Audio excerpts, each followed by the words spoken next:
really finding my place and how do I speak into it? How do I, navigate people that want to just talk over you all the time? Mm-hmm. So I should have gone first. why? Because you want to talk over me? Welcome to Keeping Tabs. I'm Tabitha Croc, and every Monday, I talk to someone here in North Idaho with the goal to connect more people in the Coeur d'Alene area. And then every Friday, I talk to someone outside the community to bring in a new perspective and to learn a little bit about yourself.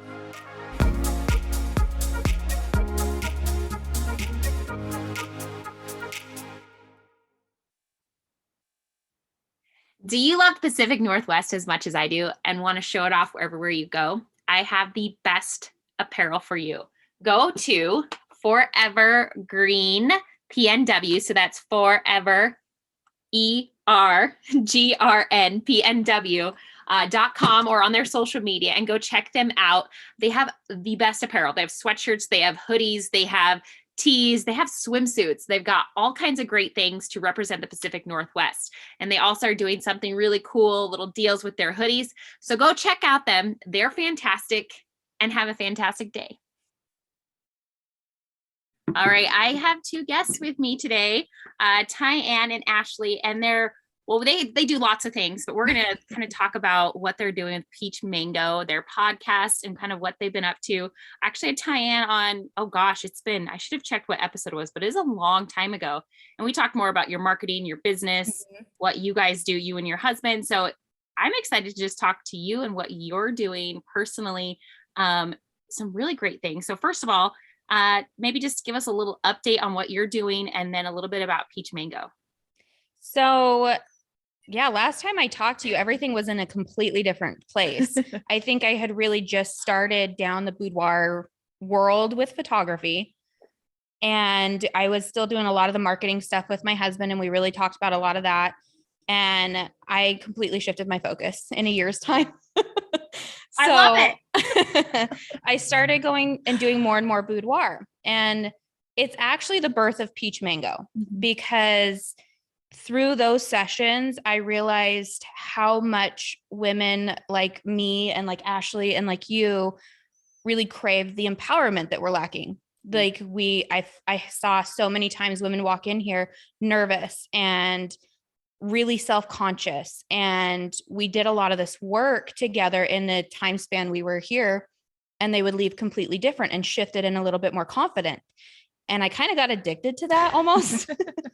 And then we did a series last year, the Body Positive series, and that changed everything.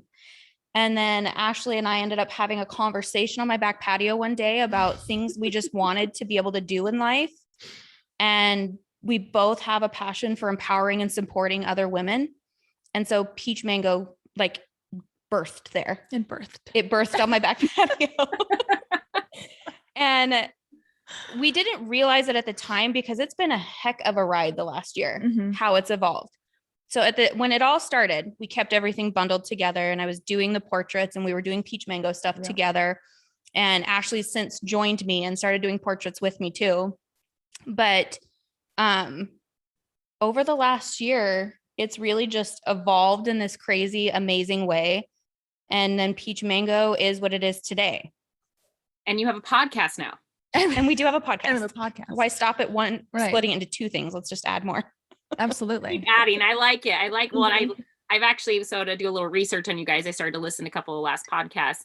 And you guys, what I love about your local, to the Coeur d'Alene area, but you're like real and raw too. Like, I feel like you guys are really morphing into like just straightforward, which I love. And I think more people can connect with you guys even better.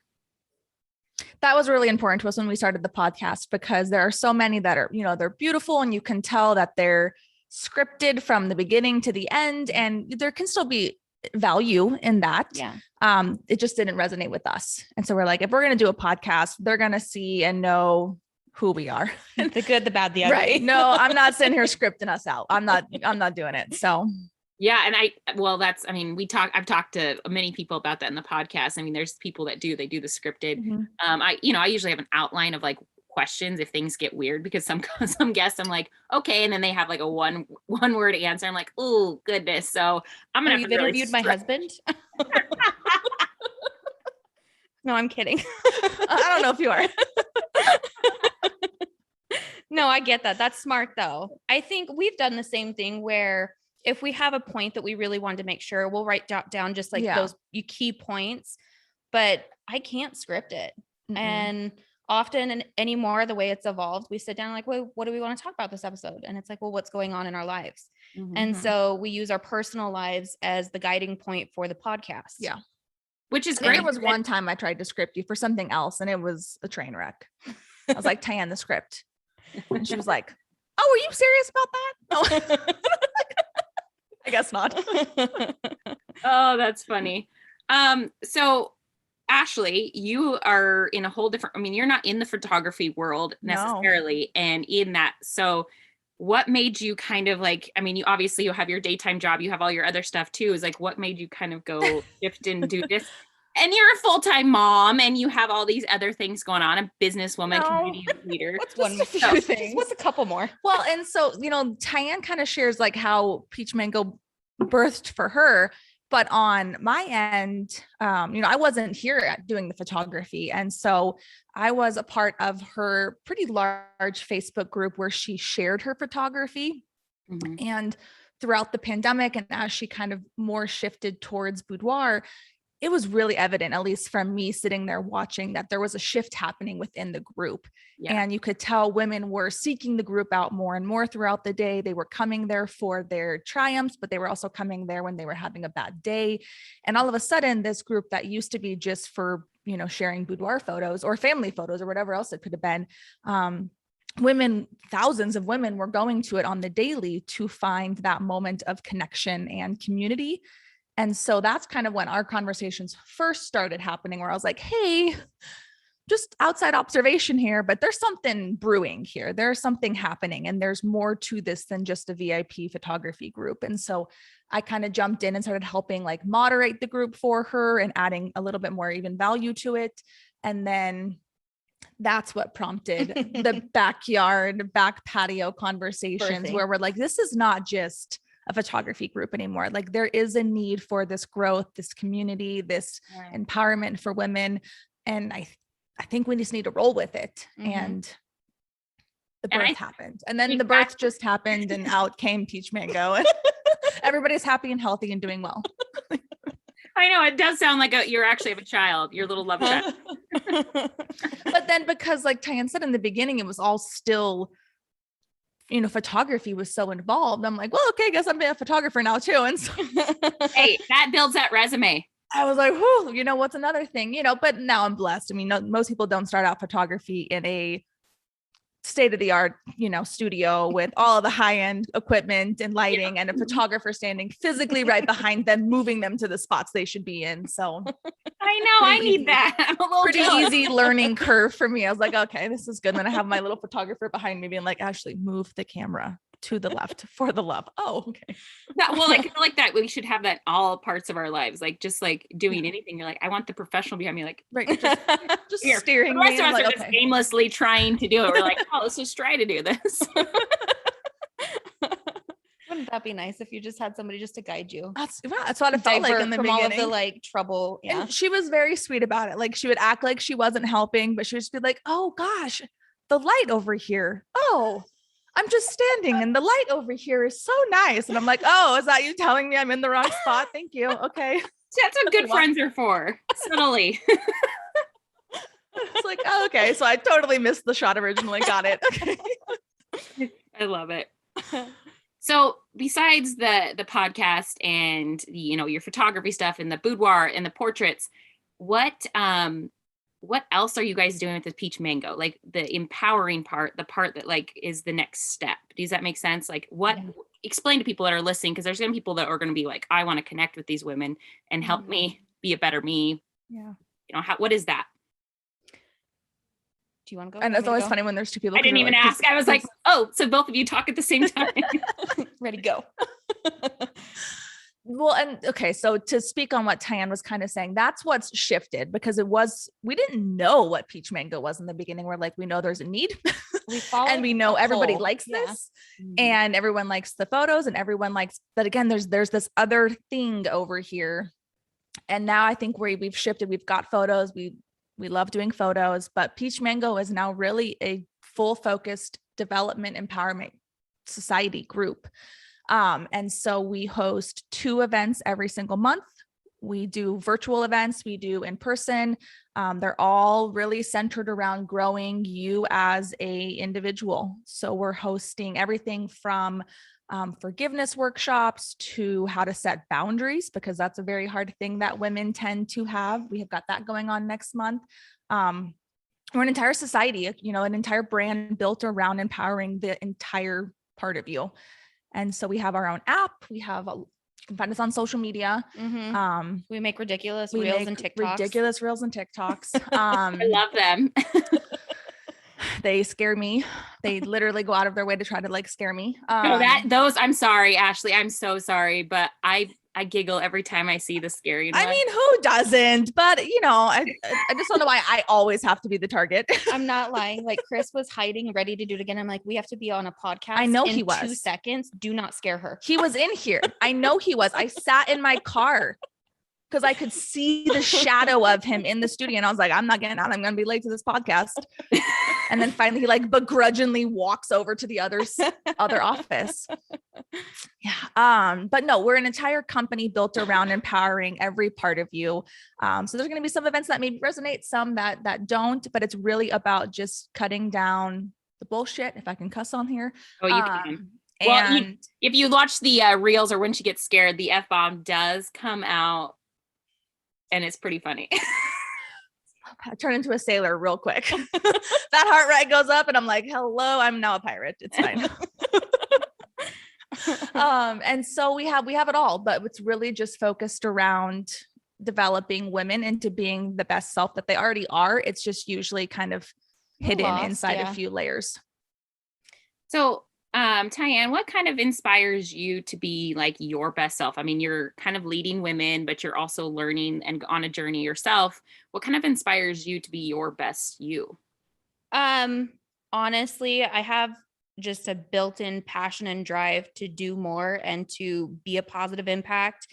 And I feel like so much of what pushes that is the crap I've been through. I'm going to say crap. I won't say bad things. But often once I start getting to the other side, I'm like, how can I use that pain to help somebody else instinctively?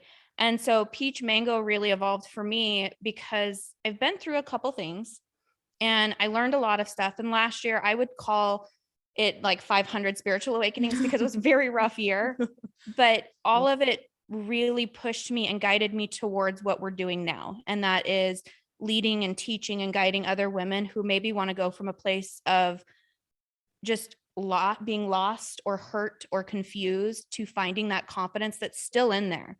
It's still within us. And I don't want people to lose the hope because the pandemic and everything made a lot of us kind of go inward and mental health suffered immensely. And I think last time you and I spoke, actually, this was at the very beginning and we were starting to see some of the effects of it. And I feel like now that we're slowly getting to the other side, cross your fingers. Yeah, don't jinx this. I'm not jinxing it. But we're really seeing some of the ramifications. And I've had so many conversations with women who just went internal through the whole thing. They just pushed through and tried to navigate life and everything by themselves, not really knowing where to go and kind of losing parts of themselves along the way. And I did the same thing. Honestly, I totally did the same thing. And so what's pushed me is that because I took that year and I navigated a lot of stuff and I went through a huge transformation and had to face a lot of crap. And I want to take everything I learned and I really want to give it to other people. I want them to see the hope. I want them to see the light at the end of the tunnel. And so we've taken that and we're breaking it down. And Ashley and I have had so many conversations about her own journey with this.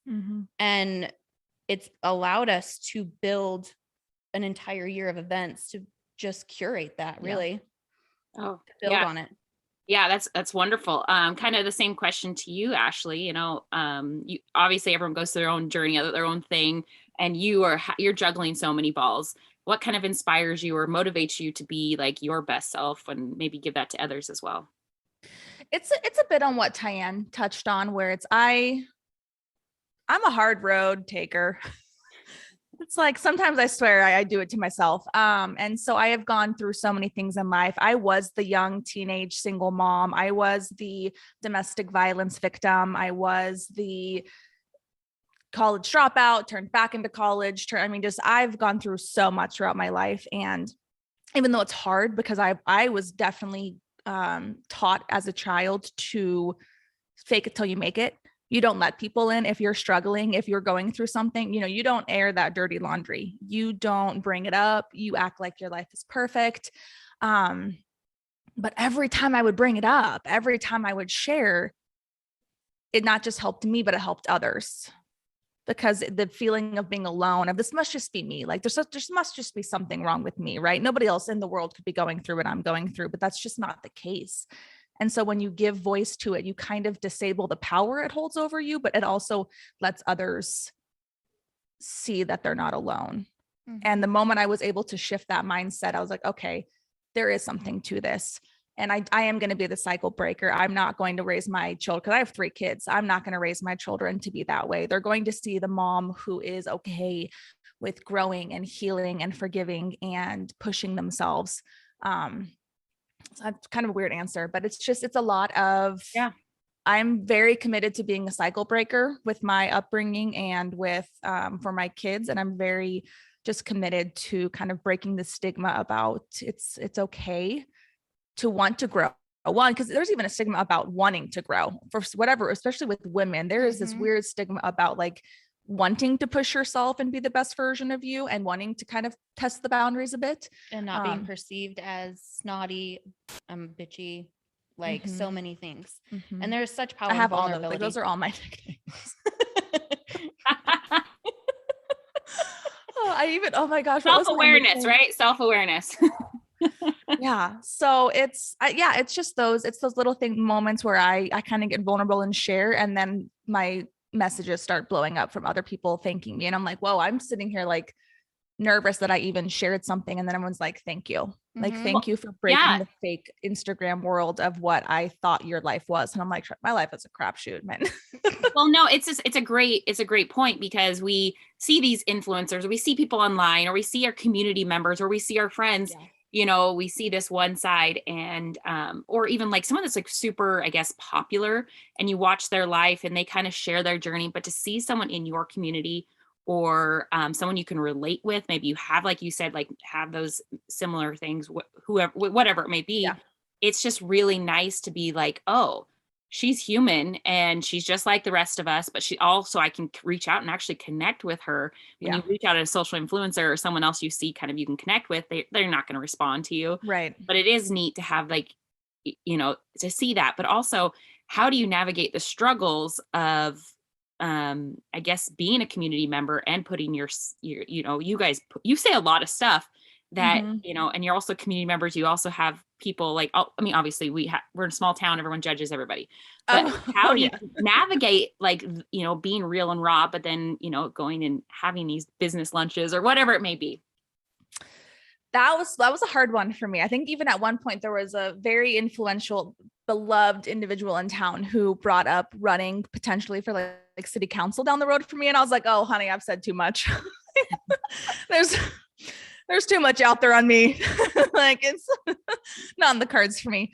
Because it is hard. I still have a day job. I'm still out there 9 to 5, Monday through Friday, still representing an employer in my community. And so does that make me cautious sometimes? It can. I still curse like a sailor, so obviously it doesn't make me that cautious. But it really was, we just talked about it recently where we had done a podcast and I was like, whew, got pretty vulnerable there. And I had made an offhanded comment. I was like, one day I'm going to be like going in line for unemployment because my employer is going to be like, and we're done. But then there was this moment of, you know what, if there comes a point where my employer lets me go because I'm speaking my truth, then maybe it's not the right employer for me. And so once I've kind of gone with that line of, there might be people who choose not to associate with me, but then there are those who probably shouldn't. Mm-hmm. And there might be those who don't want to employ me, but then they probably don't want to work there anyways. Mm-hmm. This question is, Tyann, where do you see kind of Peach Mango Society going? Like, I know that I've seen you guys posted, you guys kind of like picked a night and you guys got a hotel room and you really business planned out your podcast, your whole thing. Like, where do you see eventually this thing going? How much am I allowed to say? I know. Ironically, you asked the person who can't keep secrets the question. Well, I really see Ashley and I hosting these events on bigger platforms. We are actually hosting our very first retreat. It's an entire day, and we've put together and brought a couple other people in with us to really have an entire day like based around healing and growth. And that's where I see us going. I see us really starting to facilitate these events and these groups and these movements for women to really kind of like Ashley was just saying, own who we are, step into who we are and be proud of it and be confident in it and figure out how do we do that. And in doing that, we learn how much we have to heal. And that's one of the things. So we are really just creating a space and a place and events to facilitate that. Yeah, I love that.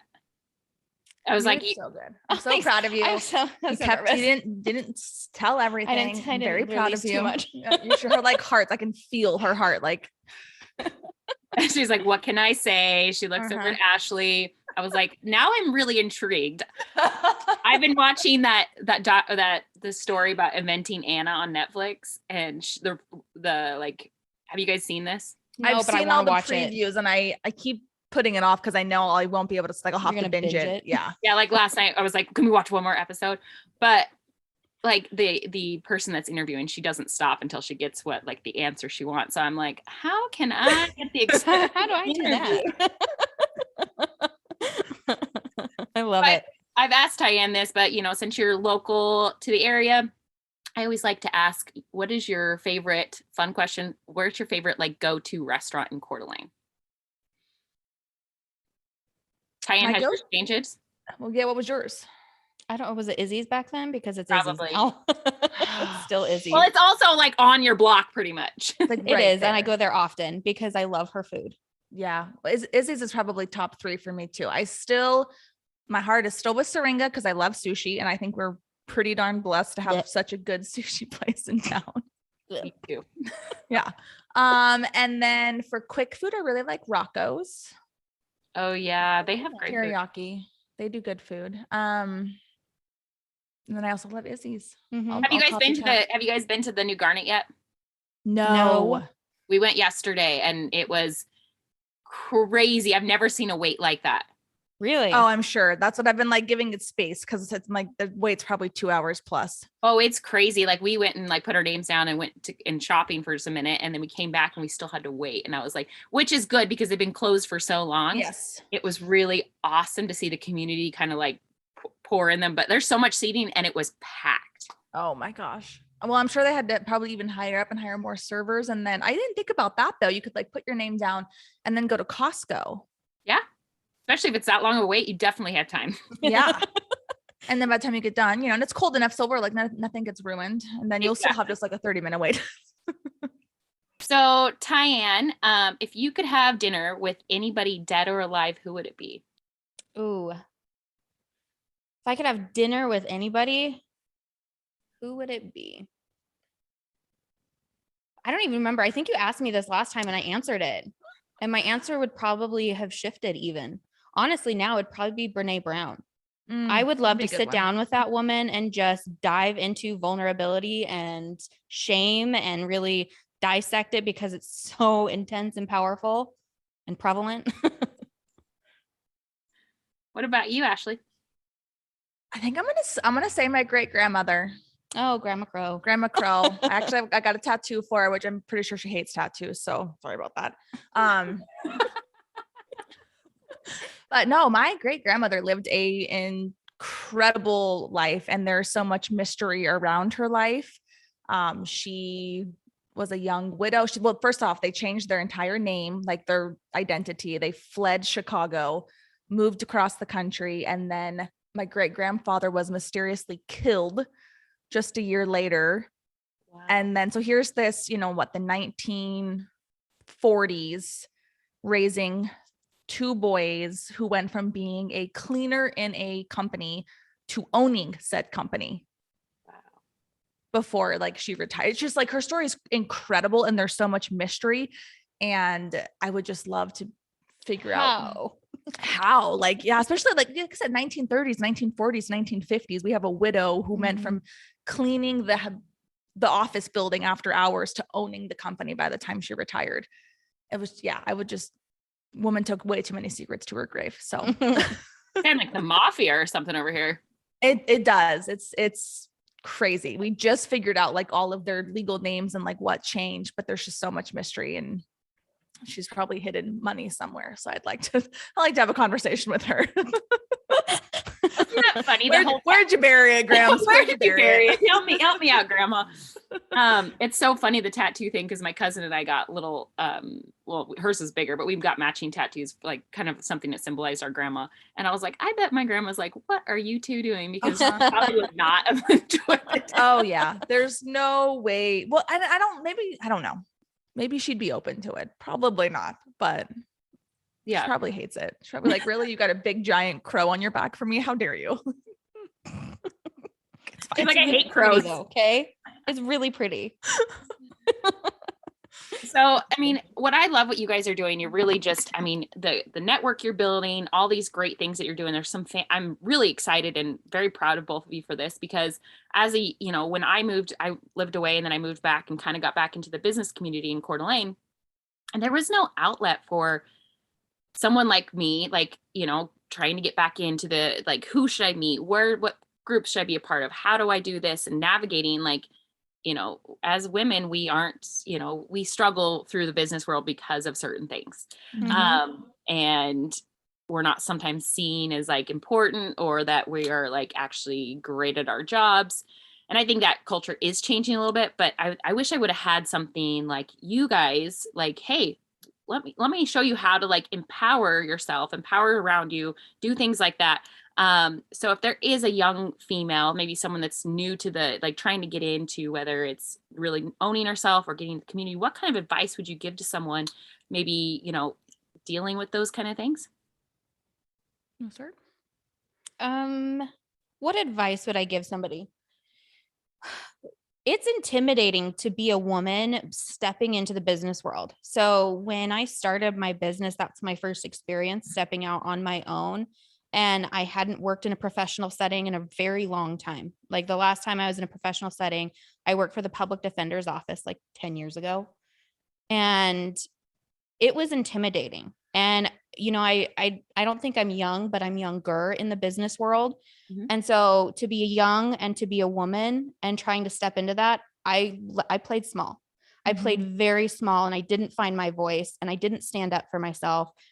And so I would just advise somebody like to trust your gut, to speak up when something feels off, to trust that your voice is also equally important. Mm-hmm. And don't just go with the crowd. Don't just say, oh, okay, I guess I'm wrong because you're a dude.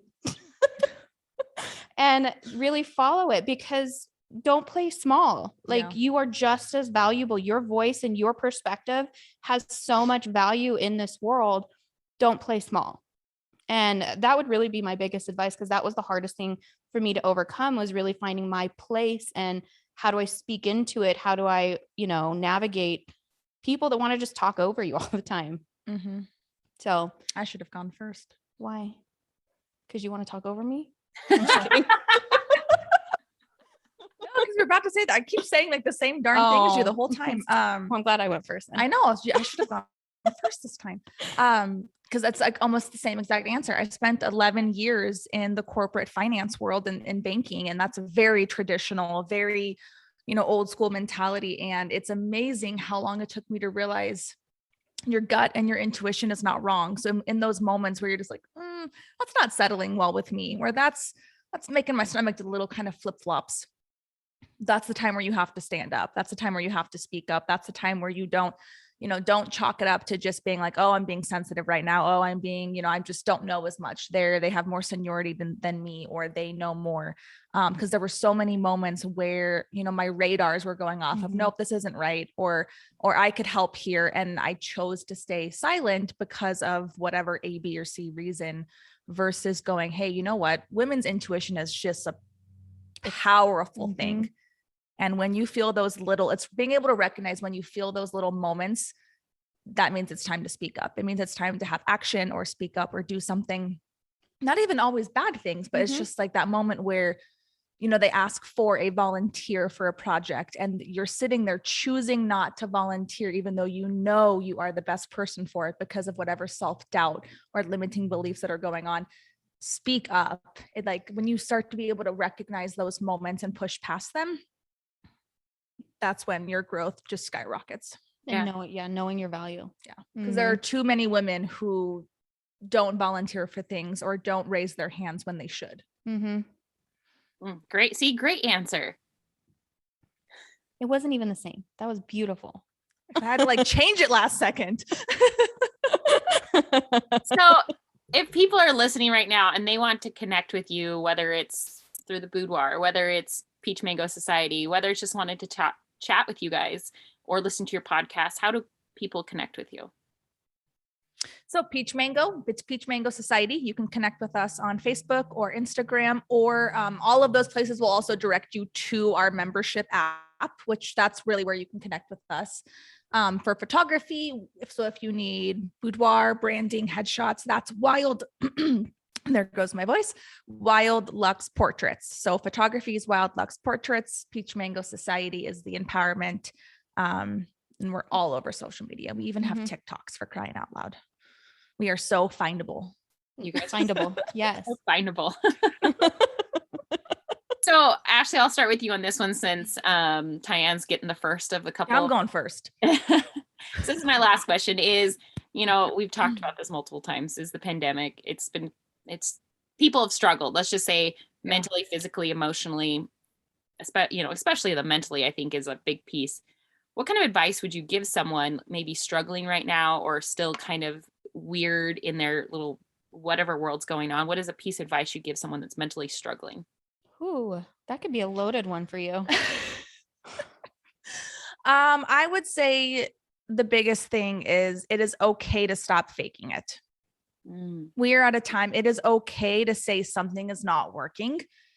It is okay to say that, hey, you know what, for whatever reason, there was no class that we were taught on how to survive a pandemic perfectly. And so it's okay to say that, the path that you originally, or the approach you originally took towards it maybe isn't working. There is no one that is going to call you weak for that. And if they do, then cut them, just get rid of them. But it's time to just be able to recognize that something's not okay. Raise your hand, whether you call the best friend, whether you call a family member, whether you join Peach Mango, whatever it is okay to be able to step back and reevaluate.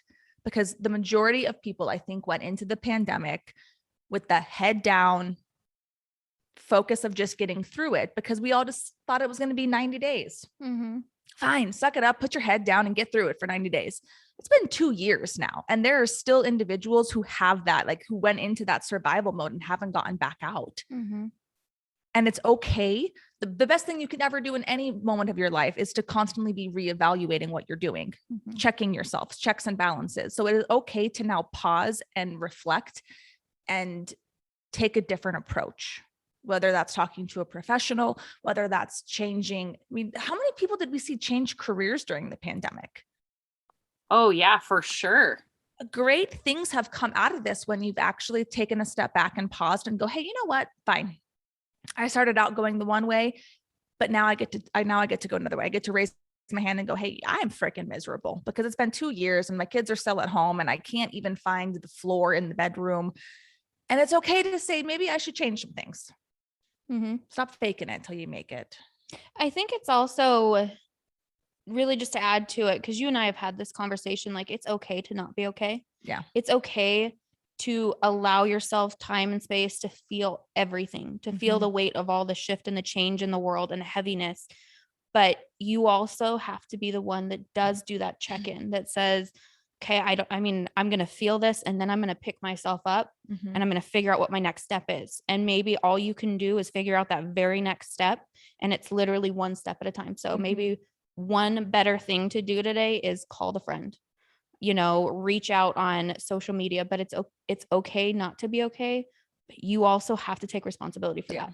And there's a lot of power in owning your like not okayness. I really wish I had a better vocabulary sometimes, but there's a lot of power in recognizing and owning the space you're in. Yeah. And saying, you know what, I don't feel great right now. I don't like the job I have. I don't like where I am in life. What can I do to change it? Because the only person that can do that is you. So if it's one step at a time, you figure out your one step and take it one day at a time, one step at a time. And before you know it, you'll be in a completely different space. If you continue to take one step after the other, a year from now, your life's not going to look the same. Right. Mine sure as hell doesn't. So 2 years ago, heck no. Oh my gosh. So and I had plenty of days where it was all I could do was one step after the other. Step, yep. Because life, in the pandemic, I swear it like purged all of life's like crazy and bad and negative, and it brought it out in humanity, and it brought it out in me, and it brought it out in the people around me. And so I had to do some like self-reflection and really look inward and say, okay, and evaluate, what do I like? What do I want to change? And how am I going to do this? yeah, And it was one step at a time. it's kind of like it was like a cleanse. It was a cleanse. Yeah. That's what it felt like, is I feel like the person that walked into 2020, I don't know who she is anymore. Like, thank you for everything that you did to get me there, but I'm really glad I'm not you anymore. I love you. And I'm so glad for everything that you walked through with me, but we're not that person anymore. And I'm grateful for that. So Yeah, it made us open our eyes a lot and see something, and starting to like, get rid of some of those, things that we didn't need in our life anymore, whether it was a person, a friend, or someone that was really negative, or it was like the job. I think it's a great point, is that, it was a great cleanse for a lot of people. Yeah, it was. It was. My advice, I guess, would be, sorry, I like totally tangent. Gratitude. Find one thing to be grateful for. Start your day with gratitude. I like to write in my journal 10 things I'm grateful for every morning, because you can't be grateful and anxious, and you can't be grateful and resentful at the same time. If you can sit in a place of true gratitude, you could shift your entire day. And it's actually very true and powerful. And so I would say start your day with gratitude. If it's one thing today, try to make it 2 tomorrow. But Love that. Perfect. That's a great way to end this. Well, ladies, thank you so much. Thank you for giving me your time. It's been wonderful. And I'm just excited to watch your guys, what you're doing blossom and bloom and do some amazing things, especially in our community. well, thank We're you. excited. Thanks for having us. Thanks for listening to Keeping Tabs. I'm Tabitha Crock, and every Monday I release a podcast about different community members here in North Idaho. And then we end the weeks on Fridays with a podcast about the things I'm passionate about: outdoors, adventures, sports, the van life, and even current events. So if you like what you heard, make sure you subscribe to my YouTube, Spotify, or iTunes. Thank you again. Now go be kind and do something great.